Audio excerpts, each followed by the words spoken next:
My first goal under identifying a good research question was to go behind the obvious, pass the so what test, and focus on the potential impacts of the research being used.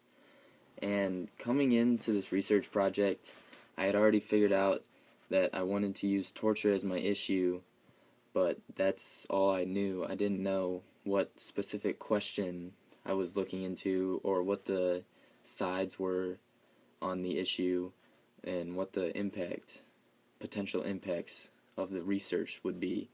So, in order to start, I did some light background information, such as using like Wikipedia and finding out about torture and what's actually going on in the world.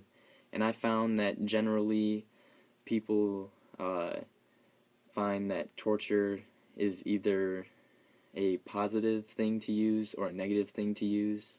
Positive in that it could be potentially life-saving. For instance, like it could stop a terrorist plot from occurring and things like that. Like it could save lives.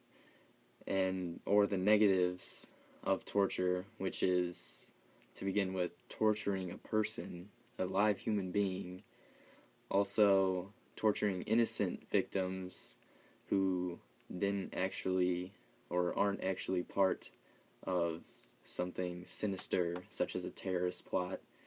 And then I also found that there were governments using torture in order to gain a political advantage, such as Syria using torture over their people to force them to support their cause, which is a corrupt thing in the world.